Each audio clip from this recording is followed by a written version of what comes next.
Rise.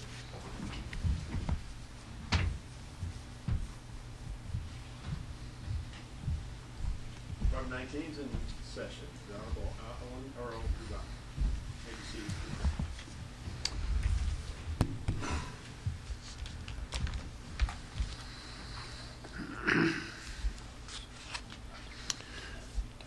We have in front of the court today case number A675642, David Stillwell versus the Nevada Sheriffs and Chiefs Association. There are two matters to be argued. One is the constitutional argument on the two statutes, namely NRS 202.3657 and NRS 202.3689, and the accompanying motion for attorney's fees and costs.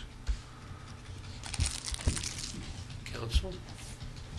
Good afternoon, Your Honor. Travis Berry for Mr. Stillwell. Good afternoon, Adam Honey for the state defendants. Good afternoon, Your Honor. Jamie Frost on behalf of the Nevada Association of, the Nevada Sheriffs and Chiefs Association. Mr. Barrett. In the order that the court mentioned, and then we'll address cause of action number 2, which is the constitutionality of the statutes that we've called into question. If you want to address the first one, you may. I thought we'd more or less handled that one the last time. I'm referring to them in the order that you presented them, Your Honor. The first, the cause of action regarding the challenge statutes. Is that the order that you want to take them in? Yes. Thank you. That's what I was referring to. Your Honor, in the multiple hearings that we've had before you, we are cognizant of the high threshold that it requires for a district court to declare a statute unconstitutional. So with that in mind, I'd like to direct the court's attention to the state's responding brief, page 10, at line 20.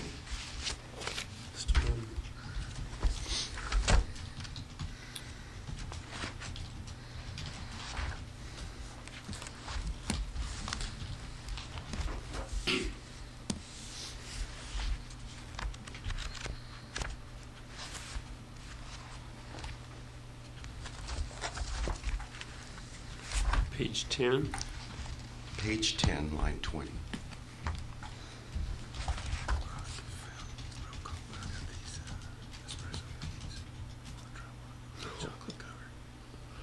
Those will make me wired.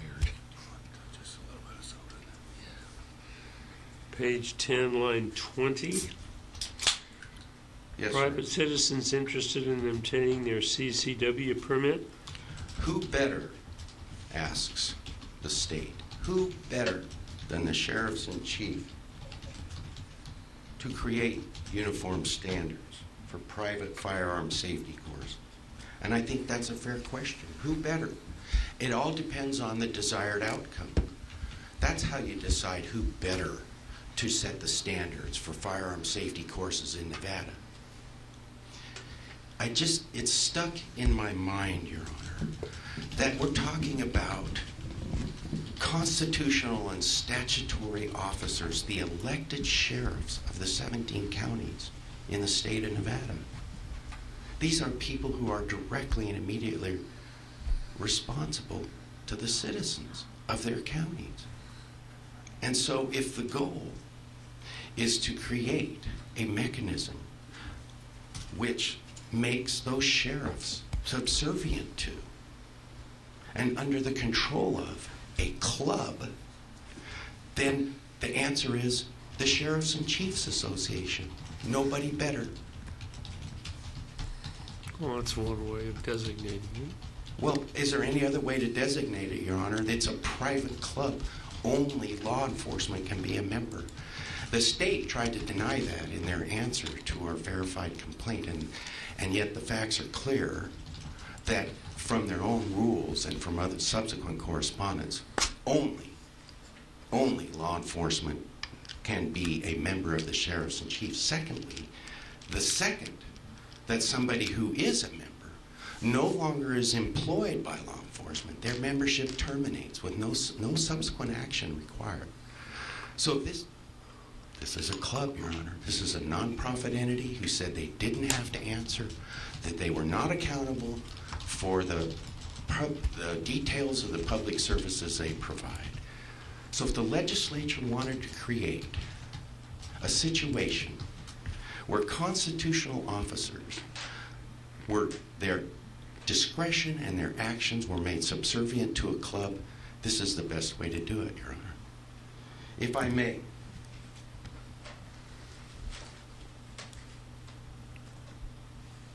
in the materials provided by the state in their responding brief, Your Honor, there's a statement made in the legislative history that NHP, DPS, didn't want this job. And last time I checked, a department of the state cannot tell the legislature, we do not want this job.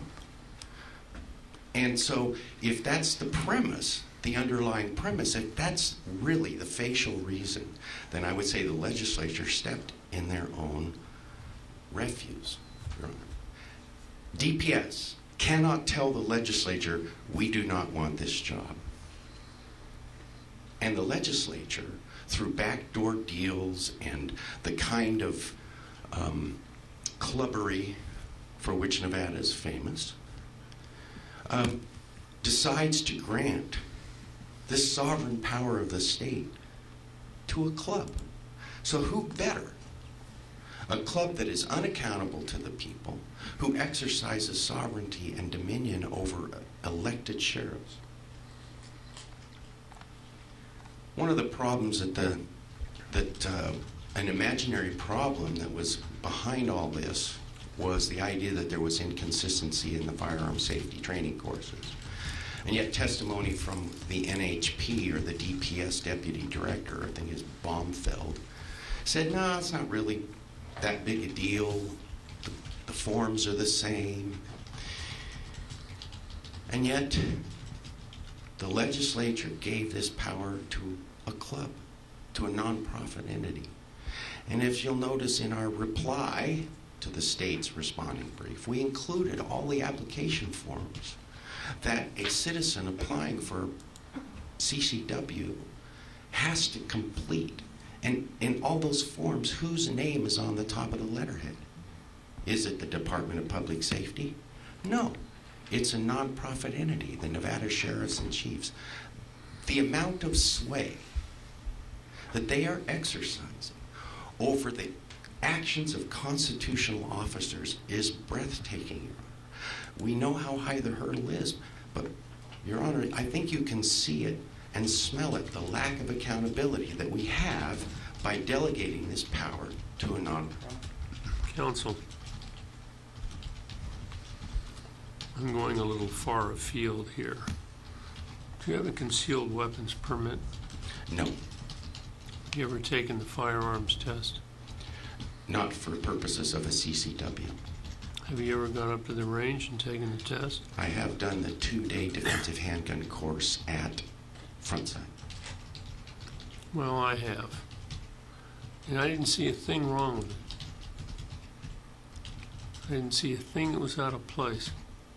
Does there have to be something out of place in the actual courses in order for it to justify the delegation of the sovereign power of the state to a nonprofit?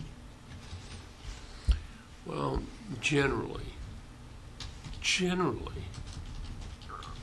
when counsel stands there and asks me, as a judge, to declare a statute unconstitutional, they're talking about a denial of due process of law. They're talking about a denial of a fundamental right. For example, if you were arguing that your client had been denied the right to obtain a concealed weapons permit because of some reason which this club that you refer to it as Thank you. had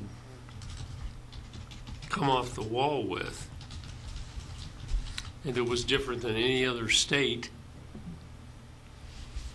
then I could see the compelling reason behind your argument. Your client was denied something.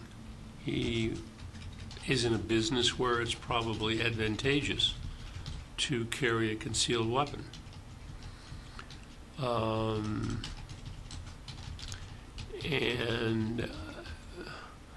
I guess I would be more sympathetic to the argument.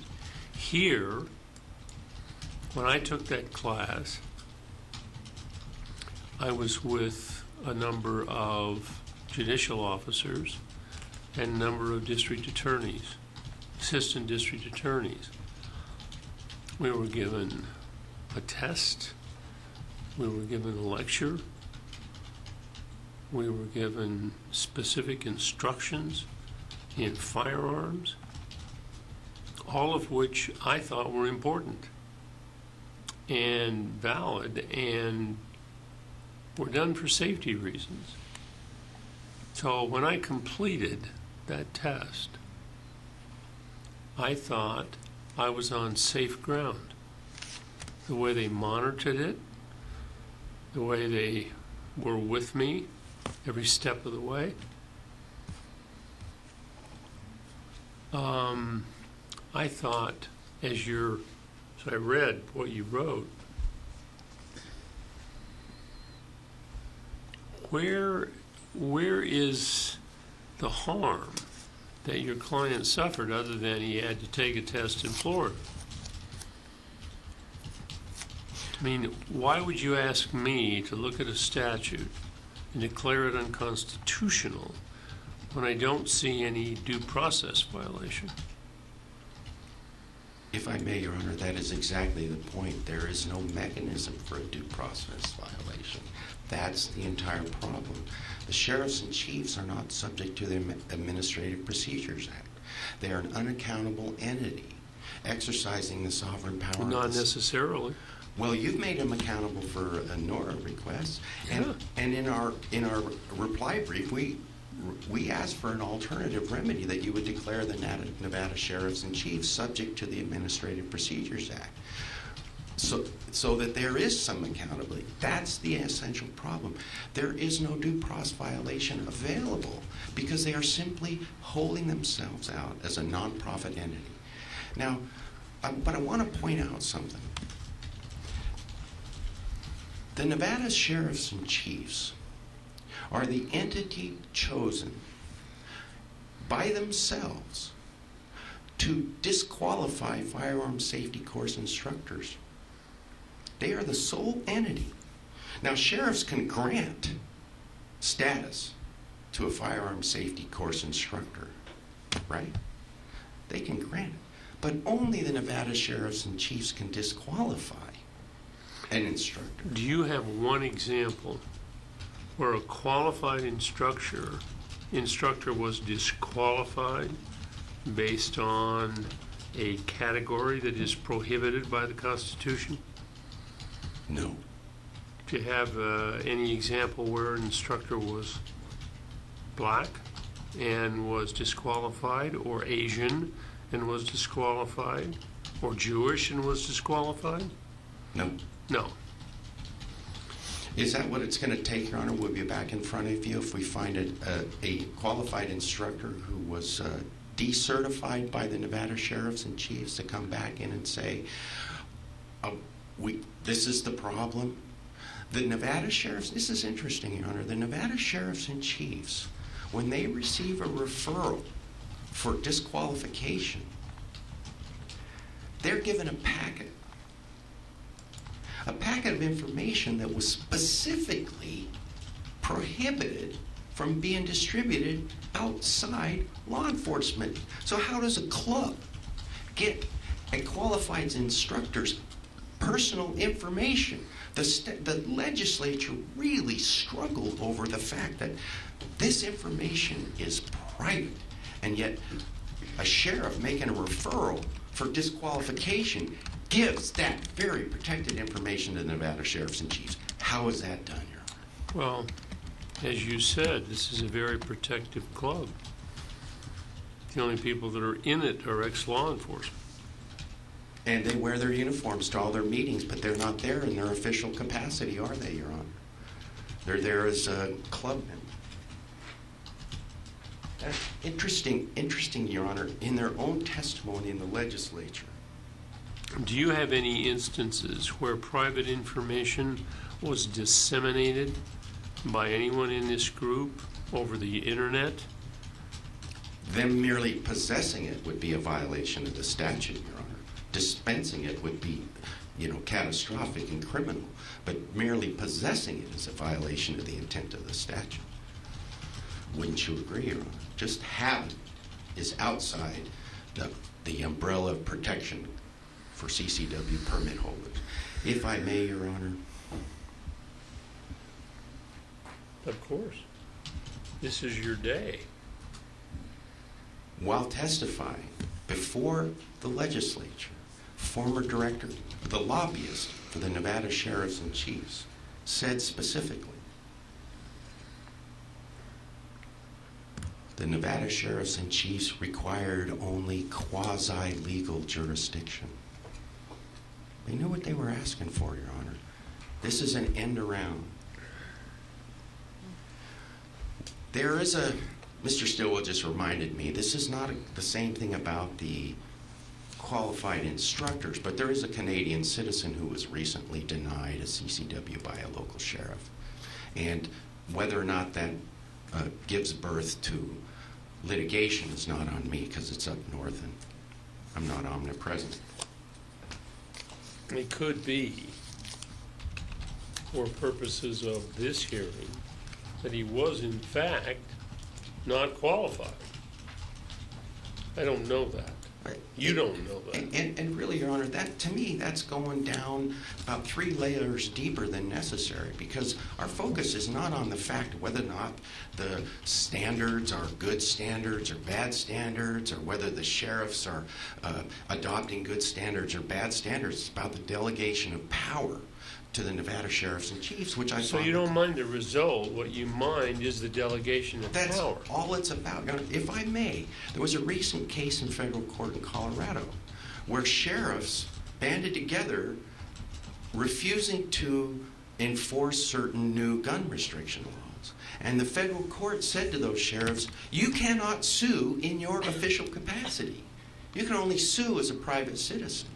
And so if Mr. Stillwell cannot bring a constitutional challenge, nobody can. Sheriffs can't. What's a sheriff going to do? He's going to sue the Nevada legislature or the Nevada Sheriffs and Chiefs, of which he's a member, and say, this is wrong. How can you make you guys have authority over me? If we remember, we went through the memorandum of understanding. Remember when Mr. Crosby said there was no contract and we provided a contract? There were penalties in there for the sheriff if he didn't follow the regulations put out by the sheriffs and chiefs. How can a club do that to an elected official? That's all we're talking about, Your Honor. It's the delegation. No complaint about the result. And the problem that you brought up, the state has tried to push this into a due process claim. That's their bread and butter, right? But there is no due process claim here for either Mr. Stillwell over the CCW or a injured firearm safety course instructor. They have no due process because the Nevada Sheriffs and Chiefs is not subject to anybody. That's not true. Well, who are they subject to, Your Honor? Me. Thank you. We're getting closer, I think, Your Honor. This is the problem.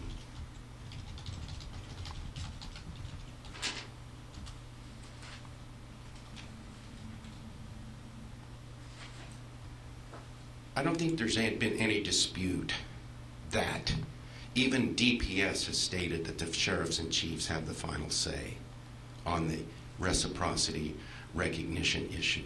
There's no dispute there. Mr. Stillwell has injury on that cause of action. The state tries to say, well, he got his Florida license. That doesn't, not the end of his injury. That doesn't moot anything. So he has standing. The other thing the state tries to do, and I think it's disingenuous, is to import the standing requirements under Lujan, when the very case they cite, Stockmeyer, says there is no standing requirement comparable to Article III courts. You're not an Article III court, Your Honor. You're a general jurisdiction. You can take any case you want. And you can decide whether or not the injury is sufficient in order to give a citizen standing to challenge an act of the legislature that is so far outside the pale of the delegation doctrine, there's no case law. Did you know that under the damages that you've listed, this case should be in justice court? Great. I'm talking about the amount of damages. Now, if you're talking about the constitutional challenge, that's something else. That's why we're here, Your Honor. And generally, a constitutional challenge deals with due process. And we're not dealing with due process. Thank you, we're not.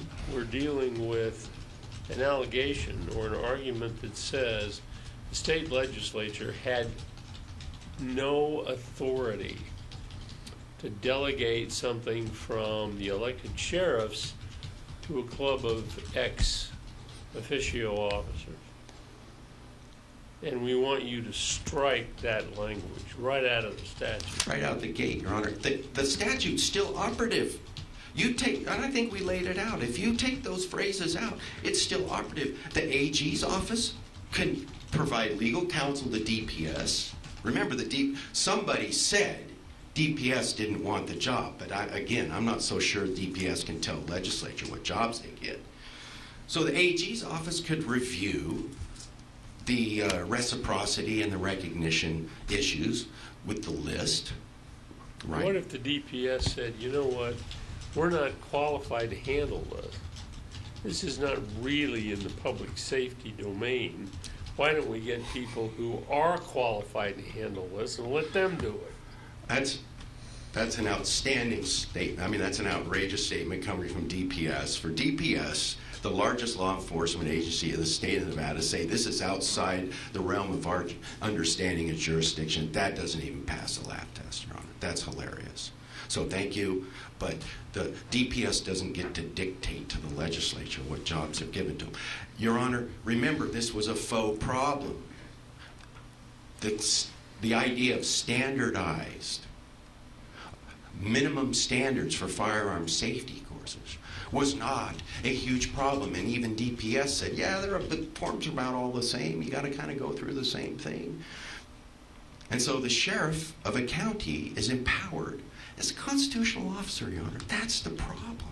This is an office directly elected by the people, accountable to the people, which brings up, if I may, the failure of the sheriffs and chiefs to respond to our NRA requests. Because don't the citizens deserve to know how their sheriff voted on these particular issues? Of course they do.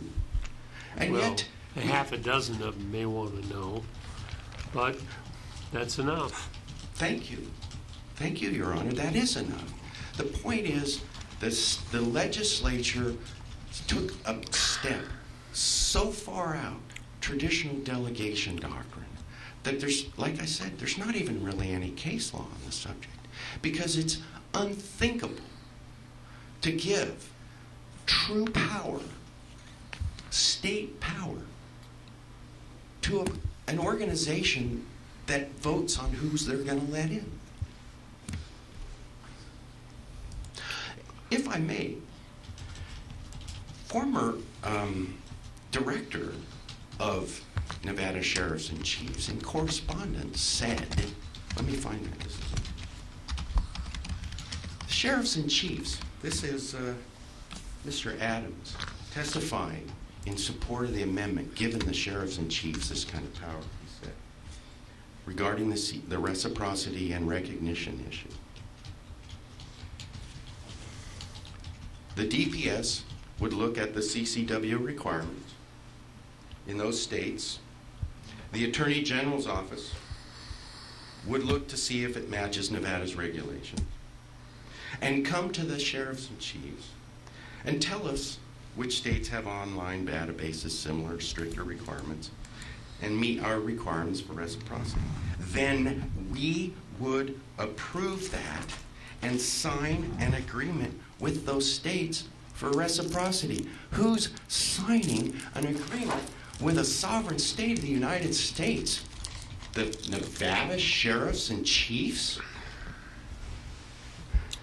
If that's what the legislature set forth as what they wanted, yes. Well, that's what Mr. Adams was arguing for when he testified in favor. Can the legislature do that, Your Honor? Yes, they can. They can delegate to a club the authority to enter into a contract with another state.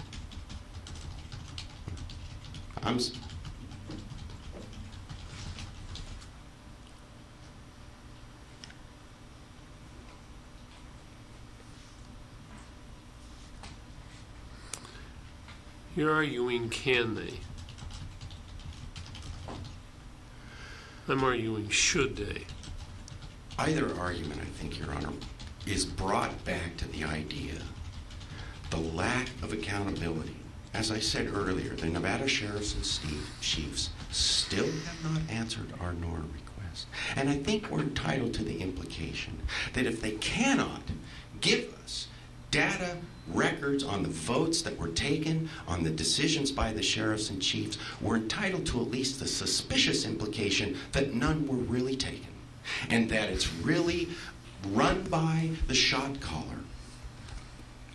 The what? The shot caller, whoever's in charge of the Nevada sheriffs and chiefs. He's the shot caller. He's the shot caller. Okay. I mean, they've never really responded. How are we supposed to know how the individual sheriffs and members voted? We're left, and I think that goes back to this lack of accountability. We have this organization subject to nobody but you, Your Honor.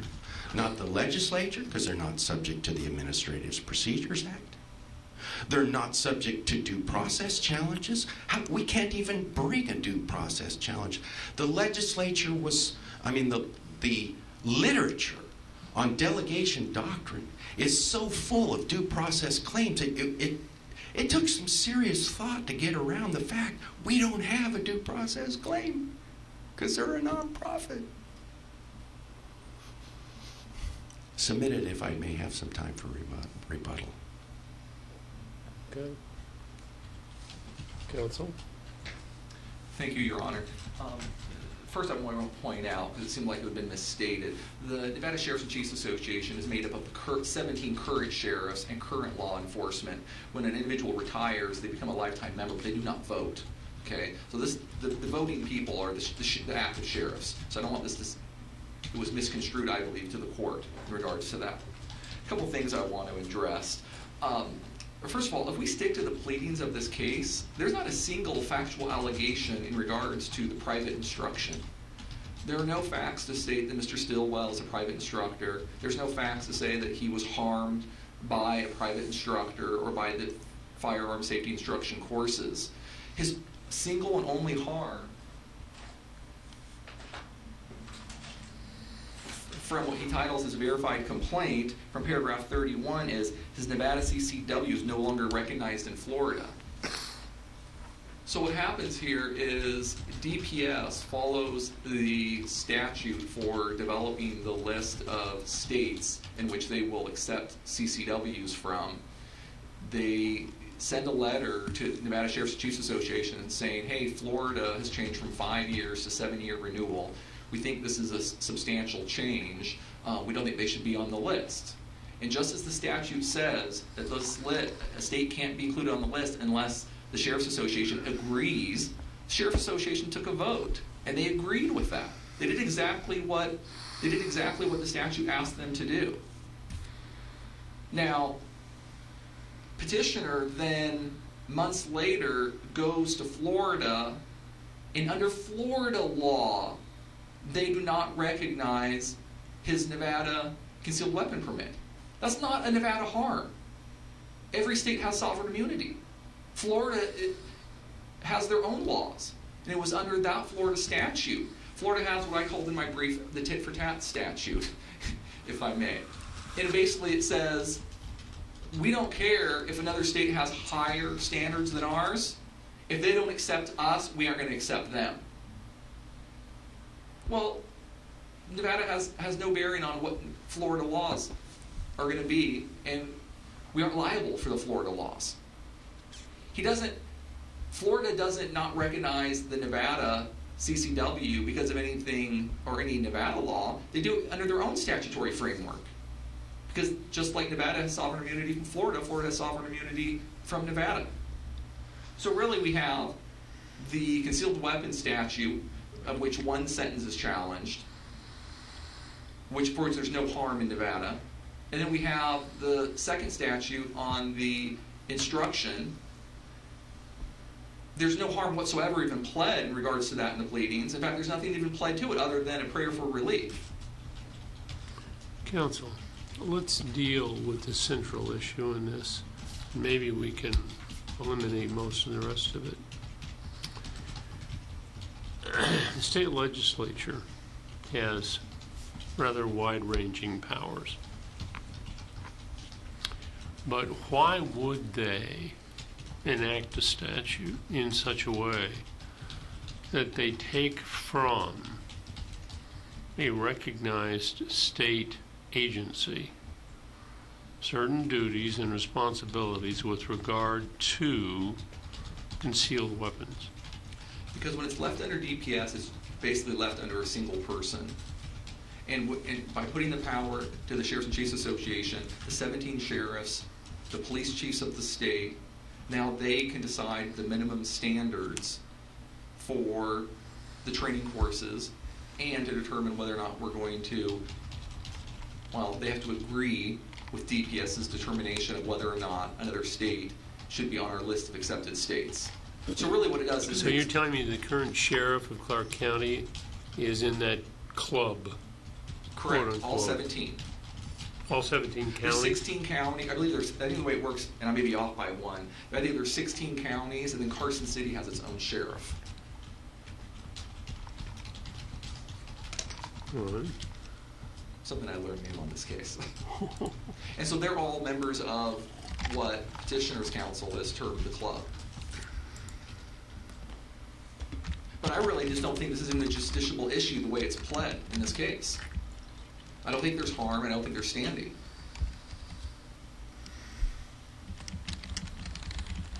How is going to Florida and having Florida saying, under our laws, you don't have a concealed weapons permit? And the word reciprocity gets tossed around. There's no reciprocity, okay? That term was used in the minutes with the legislative at the time.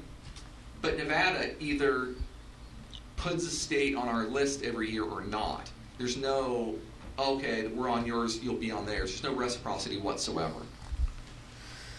It's not contingent on another state to accept Nevada for us to accept them, unlike the Florida law.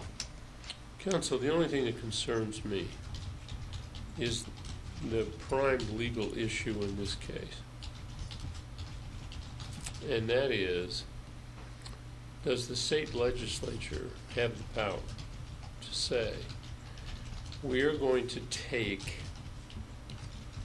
a relatively important duty and we're going to, in effect, remove it from a recognized state agency, and we're going to give it to a non-profit agency to carry out? Now, can they do that? I believe they can in this instance because it's so limited. If you look at the statute in regards to the standards for obtaining a concealed weapon permit, the statute's over 1 page long. And what's being challenged here is a single sentence of that entire statute. There's a multitude of requirements for an individual to get a weapon or to have that concealed weapon permit, and this class and only the minimum standards that they're setting is part of that requirement. So all the other requirements are being set by the legislature. So it is narrow in scope. Now, there are instructors that they expand on the minimum standards that the Sheriffs and Chiefs Association has created. And they're allowed to do that, and that's fine, and nobody has a complaint to that. So you're saying the instructors have to be better? I don't know if they have to be better, but they can have higher standards. They can have more standards. In fact, we have a private instructor in our office, and she was telling me of one private instructor group that they actually make people shoot with their offhand. So that's not a minimum standard, but some instructor requires that, and they're allowed to do that. So again, they're just setting the minimum standards, of which this is one of a multitude of requirements that an individual has to meet in order to have that concealed weapons permit. All the other standards are set by the legislature, so it's very narrow. There's obviously a rational basis for this statute. It's for the safety of the public, concealed weapon owners, law enforcement, citizens in general. So in effect, you're telling me that this non-public agency, this semi-private agency, is actually composed of 17 sitting sheriffs. And other police chiefs as well. For example, the Henderson Police, that wouldn't be an elected position, it would be an appointed position, is my understanding. North Las Vegas Police.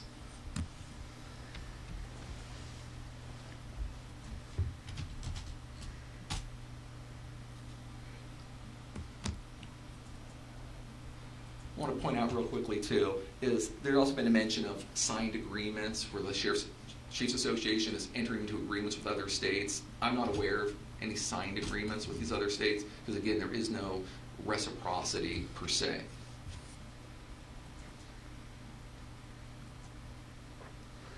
Well, Florida decided not to recognize Nevada because we decided not to recognize them.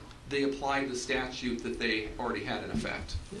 That's what their statute says. That's what their statute says. So they were supplying So their the law. effect is the same. Correct. But Nevada shouldn't be liable for Florida law. They have the right to create and enforce their statutes as they see fit. I have nothing further, Your Honor. Gee, with all these briefs and that's it? Well, I'm rest assured that you've read the briefs and the court will make a just decision.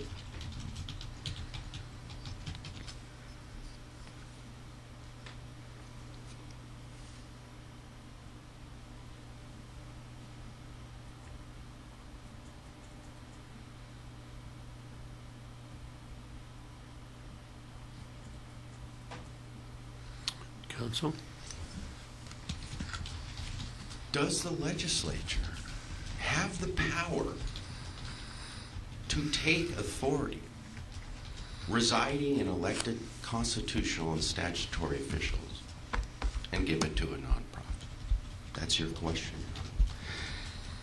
It should not escape notice that counsel argued several times that Nevada puts a state on the list, and yet there's no dispute. It's the sheriffs and chiefs who put a state on the list. There's no other way to spin it. DPS cannot publish a list independent of the Nevada sheriffs and chiefs. That's a given. That's hardly disputable, Your Honor. So the question is... Well, are there major disputes between the Department of Public Safety and the Nevada sheriffs and chiefs? I mean, do you have evidence that the Department of Public Safety really wanted X, Y, and Z, and the Department of Sheriffs and Chiefs said, no, you can only have Z? Well, we might know if they had responded to our NRA request, Your Honor, because part of that request was, what's the list that's been provided to the Nevada sheriffs and chiefs? What are the minutes of the meeting, and what are the votes? And of course, we don't have that, so of course we don't have that evidence. We don't know, because we've never gotten a copy of the list that the DPS provided to the sheriffs and chiefs. Your Honor, if I may interject, it's my understanding on the NORA request, at your hearing in regards to that, which I didn't attend back in maybe August or July, is that you directed petitioner to redraft his NORA request into narrower constraints. And it's my understanding that has never taken place. So when petitioner continues to say that the Nevada Sheriff's Chiefs Association has not responded to NORA, petitioner hasn't followed the court's direction, as far as I know. And if I'm mistaken, please correct me. If I may, Your Honor, he's not counsel for the Nevada sheriffs and chiefs, is he? I'll respond to that, Your Honor. The last email we have is, I believe, from October 5th, where counsel sends a revised NORA request that we don't have any objection to. And the sentence says, if we do not hear from you in a week, we will assume you have no objections. We will submit them to NSCA. We understand that they were never submitted to NSCA. We've since learned in talking to counsel close to this hearing that apparently Your Honor approved them serving us with the NORA request. We were not aware of that, so that is the issue with the delay. But because per this email, it appears that council is going to be serving NSCA directly. So that's what the issue with the delay is, and we'll respond to the request. But, you know, with all due respect, this is before the honor today. Well, so we're clear. I want the Nevada Sheriffs in Chief to respond to the new directive. They will, Your Honor. We've sent it over. What do you mean we've sent it over? What Council does has that mean? sent it to the Nevada Sheriffs and Chiefs Association just recently, I believe last week, for the confusion in this email. Well, unwind the confusion and get the documents to them. We will, Your Honor.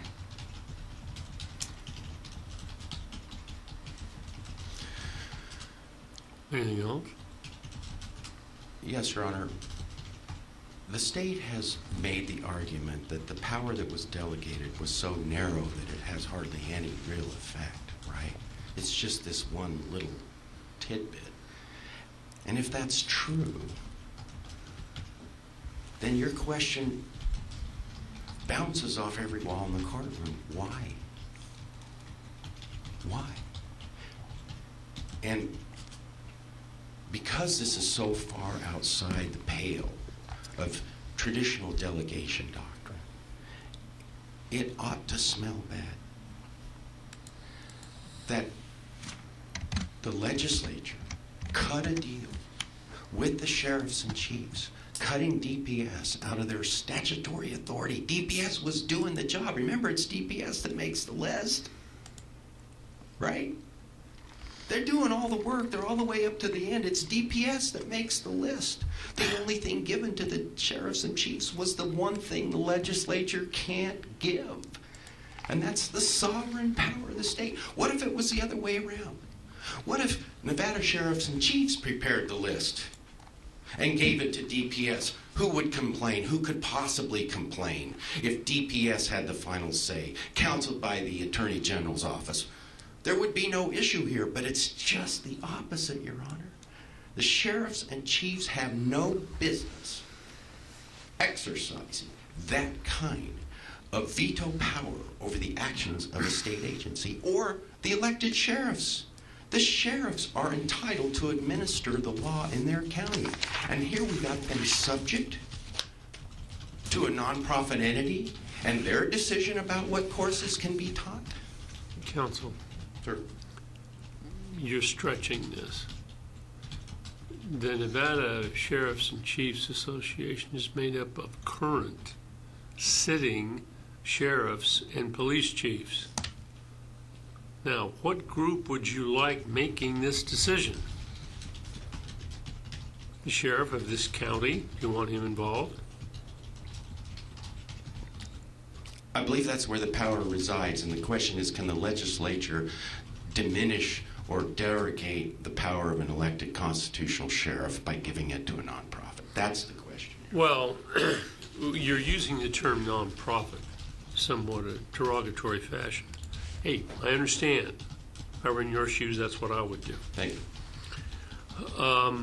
But you're not talking about a group made up of Rotary Club presidents or Kiwanis Club members or some biker group or an association of arms dealers.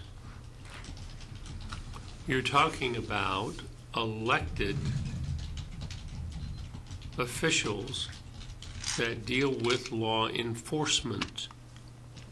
So a legislature says to themselves, hey, who do we want making this decision? The very people that enforce the law in their counties. And we're going to get all of them. So we get major cities and we get rural counties. Where exactly is the, oh my God, that's such a terrible thing, problem? Well, I think we got a hint of it when Mr. Stillwell did his initial NORA request. And I think that's what we're dealing with. We're dealing with one of the most powerful groups in the state, let's be clear, as you've laid out. They're the elected sheriffs and police chiefs. Well, in law enforcement, I would agree. That's power on the streets, Your Honor. I mean, if you want to talk about the capability of brute force, they're one of the most powerful organizations in the state. And their response to a citizen request was, talk to the hand. We don't have to answer to you. Okay, now, Mr. Barrick, I changed that. You were right on that issue. They are a private agency doing a public job. That was a tremendous result for us, Your Honor. So they have to give you documents carefully tailored to the decision that you're entitled to. Right, and you saw the copies, and you have the copies, and you nodded. So, your client has a victory in this thing. What does he want on top of that?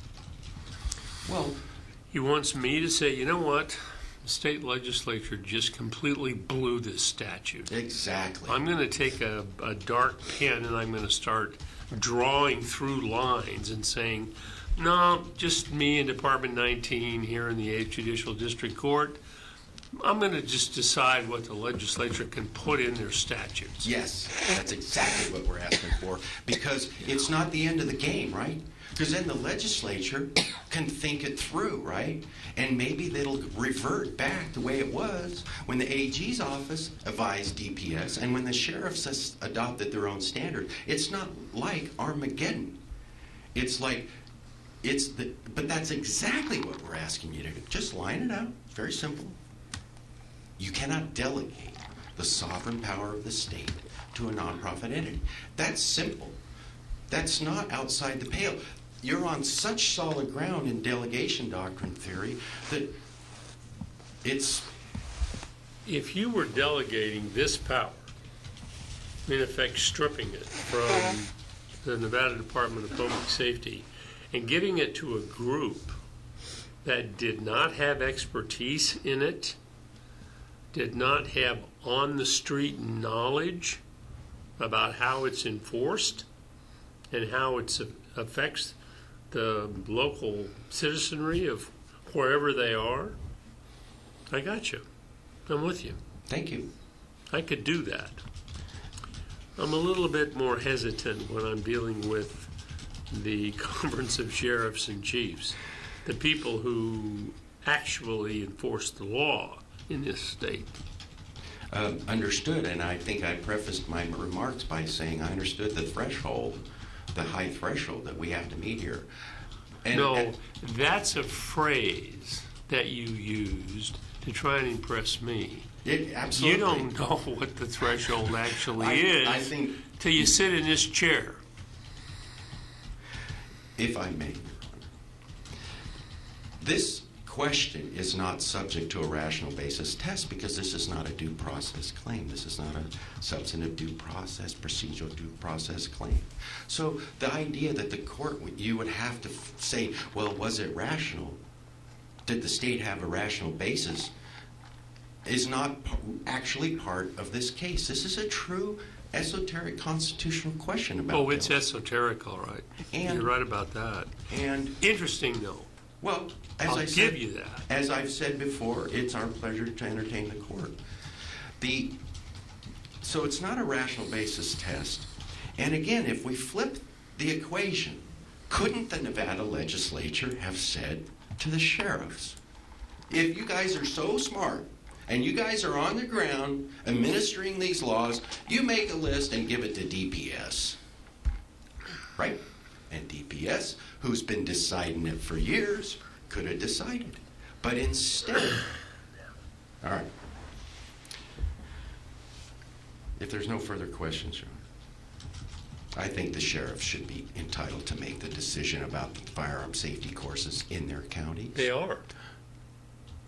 They're just making them all together as a group, which you list as a, quote, non-profit organization in a very derogatory fashion, I might add. That's true. My feelings have been hurt by their response to, you know, how we've been dealt with along the way. We're simple citizens. That I can fix. Thank you. The sheriffs in their individual counties are the ones picking the firearm safety course. And the real question is, should the sheriffs and chiefs have the authority to not just limit their choices, but to be the only agency to disqualify a firearm safety instructor? If a sheriff... Let me ask you a question, Mr. Perrick. Would you rather have the individual sheriffs of the 16 counties in Nevada make 16 different choices with respect to firearm safety and concealed weapons permits? Or would you rather have them do it as a group? Your Honor, I think that's a false question. You've got me on the false edge of a knife, because it's both at the same time. Right now it is the individual sheriff. He still gets to pick. And the thought that all 16 would be radically different is a little far-fetched, right? And the fact those guys get together anyway. The sheriffs get together. They can even get together in the Nevada Sheriffs and Chiefs and talk about it. That's not the issue. They could certainly come up with standards on an informal basis, but the question is, can the legislature give the sheriffs and chiefs veto power? And that's the problem. I think the result would be the same. Those sheriffs get together. They're important people. They're powerful people. They're not going to... And one of them goes off the reservation. You don't think the other 15 or 16 are going to reel him in? I bet you there's... The whole idea that there's this wide variety of firearm safety courses, I think that's a faux argument. I think that's phony. And I think the standards are out there. You've been to courses. I've been to courses. There's nobody out there trying to put on a crap course, Your Honor. So I think that's a phony dichotomy. And so I think you've tried to put me onto the horns of a dilemma. Well, that's my job. But I think I dodged it. Yes, you did. Thank you. I mean, there's only so much fun I can have doing this, and that's one of the things I do. I like to stretch arguments to see how far they'll go. But you did very well. Thank you, Your Are Honor. we done with this? Oh, we're only done with Mr. Honey, I believe, on the anti-delegation challenge, the constitutional challenge. Okay. So I can rule on that part.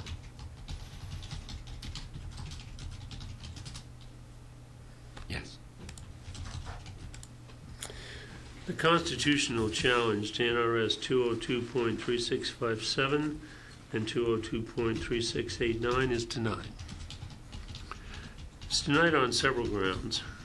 Number one, I think the legislature does have the power to do this when you take into consideration the makeup of the nonprofit organization, and that is the current sitting sheriffs in the 16 counties in Nevada, and police chiefs that are appointed, presumably by the mayors or the city commissions of the cities in which they sit. I think that is the group that our legislature has decided is the best group to make this decision. And I think they have the right to do that. And if you're going to get statutes changed where entire sentences are just eliminated, you get that out of Carson City with the Nevada Supreme Court. Now, what's our next issue? Your Honor, the Open Records Act, Nevada Public Records Act, provides that the prevailing party is entitled to fees, reasonable attorney's fees, not just costs. You've already awarded a certain cost. We haven't seen the check yet. Well, this is not a Rule 34. Remember, under Rule 34, you come in for fees that's totally discretionary, right? But the statute's clear. Why? What's it going to take? the question is, are you the prevailing party? Remember, I said to you, you had to redraft the request Is that a prevailing party Absolutely. decision? You ordered them to answer. That's the end game for a citizen making a request to a public entity. I didn't order them to answer the petition you filed because it was too broad. But I you ordered them ordered to you- answer. I ordered them to answer the petition you were going to file, the amended one, and I understand you just did that. Your Honor, they were ordered to answer our requests, and the statute says that if a citizen has to go into court to pry information out of somebody, they're entitled to their fees. Okay. That's what it says, entitled, And you were entitled to costs, which I awarded you. which we haven't seen yet, Your Honor. Okay. I can fix that too. And so, again, we're talking about What are your fees? $10,000. It's in the No. memo. Your Honor, we No, broke it. a lot of that's this issue. I'm talking about the fees just for the request for public records. Your Honor, we broke it out in a table. Even Mr. Crosby said he didn't think it was outrageous. He thought it was rational. It's totally broken out. We've got 3 columns. You have my billing printout. There's a column that is expressly cause of action 1. There's a column that's expressly cause of action 2. And there's a column down the middle where those are shared. I've got it. Give me the total for the cause of action dealing with the public records. Coming right at you, boss. Careful. Sir. $7,403.50 in attorney's fees. $244.50 in costs.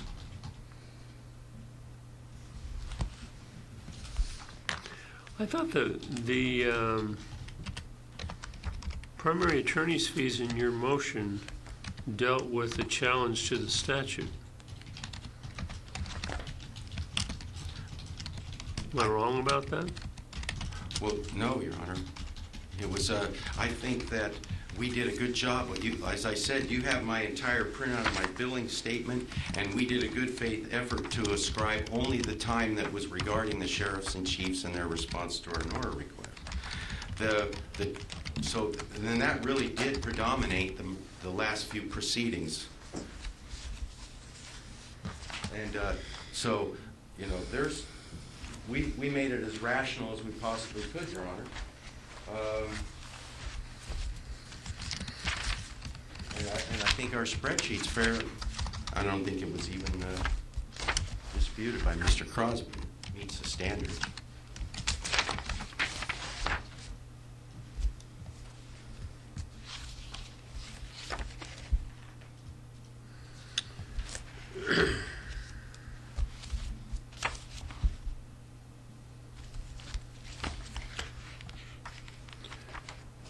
All right, Mr. Crosby.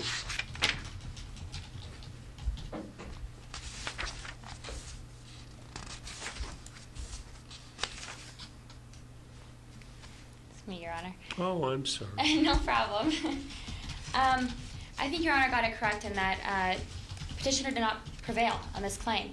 Petitioner may have won on the issue of it being a private entity performing public acts and public services, but petitioner did not have a properly drafted NORA request, and not a request that we had to respond to. In fact, it's an entirely new and different request that the association has to respond to. So petitioners are not a prevailing party. Notwithstanding that fact, the association had a good faith basis to believe it was not subject to NORA, as you heard argued at the previous hearing. In addition, petitioners have failed to articulate or apply the Brunzell factors, which is a requirement in order to obtain fees. But primarily, petitioners are not entitled to their fees as they did not prevail. The Brunzell factors are factors that I have to list in awarding attorney's fees. That's correct, They're Your Honor. not ones that he's got to list. That's correct, but he needs to, as I understand it, petitioner needs to sufficiently argue and allege or satisfy the Brunzell factors. But more importantly, as Your Honors questioned petitioners, they didn't prevail. They did not have a proper NORA request, one in which we had to respond to. Instead, it was an entirely different new NORA request that had to be responded to. I have a question for you. Yes, Your Honor. Let's assume that Mr. Stillwell, through his counsel, send a NORA request to the Sheriffs and Chiefs Association, and their response, in their view, good faith response, is we don't have to respond to your request. We're not a public agency. And so, Mr. Stillwell, through his counsel, sends an amended request. It's very narrow, much like the one I ordered them to do. The Sheriffs and Chiefs Association is going to take that request and say, no, we don't have to respond to it. So how does Mr. Stillwell get the documents if he does not come to court and get me to order you to produce them? Your analysis is somewhat correct, Your Honor, in that had they had thank a you. properly drafted NORA request, and Your Honor made the decision, as you did, that the association is a private entity doing public service, we would have been forced to respond to that particular request. But the association didn't even get to making that second analysis of whether it was a proper request because it had the first objection. In this case, it wasn't even a proper request. They didn't prevail. There's no order from this court that we had to respond to that particular NORA request. In fact, they lost on that request and had to draft an entirely new one and serve a new one.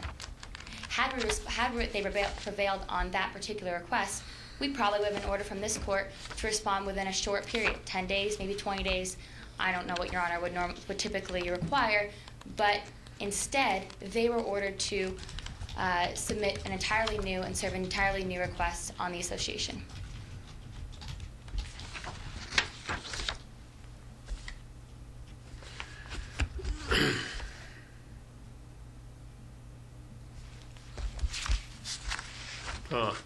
Here it is.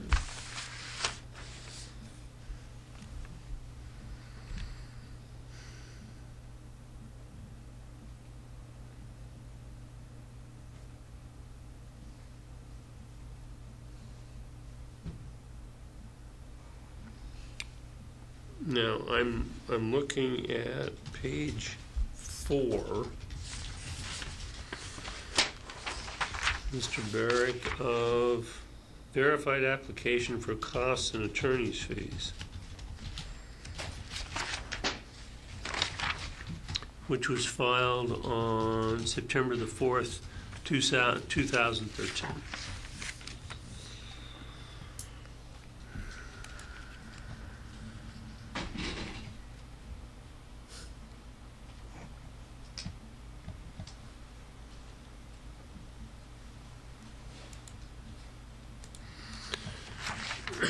Now, what I don't get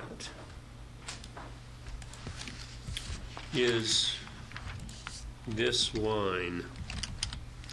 Mr. Stillwell's attorney's fees attributable to NSCA are $10,441.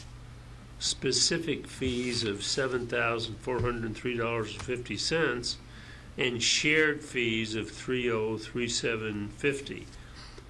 So what I think you've done here is you've said the records request is $7,403.50 and the fees for the statutory challenge are $3,037.50. Is that right? No. All right. Explain it to me. The first half of that is absolutely correct. The best job that we could do going through my billing, and I did insurance defense long enough to where I've been beat around the head and ears to make my billings very detailed.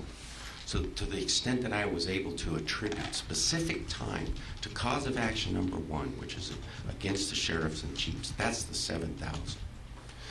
There's also time that is very specifically attributable to cause of action 2, regarding the constitutional challenge, which I am not going to submit a motion for because I lost on that.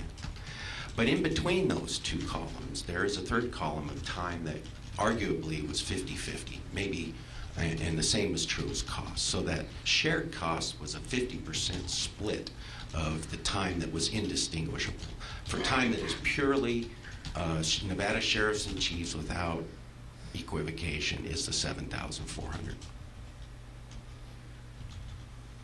There is some time on some matters that was some on there, one issue, and some on another, so we just said split them down the middle. And then took half of that. And that's the $3,000 is half of the shared cost, total shared cost. The directly attributable costs from the billing records are $7,403.50, Your Honor. Are you familiar with the Brunzell factors? I am, Your Honor. I think we've met them quite handily. And So? we even responded in our reply brief and said, we don't have to plead them, but here they are. And in order to be reasonable, it has to be rationally reasonable. And in Brunzell, the attorney put in a memo for costs, but he didn't even have a detailed billing statement. And here, not only have we given you a billing statement, we've made a second table of attributable charges that are directly attributable to each cause of action, 1 and 2.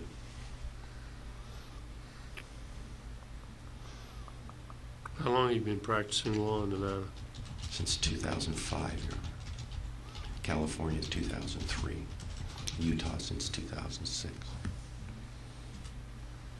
So you're licensed in 3 states? And the Court of Appeals for Veterans Claims. And the Ninth Circuit. Federal Court in Utah, Nevada, California.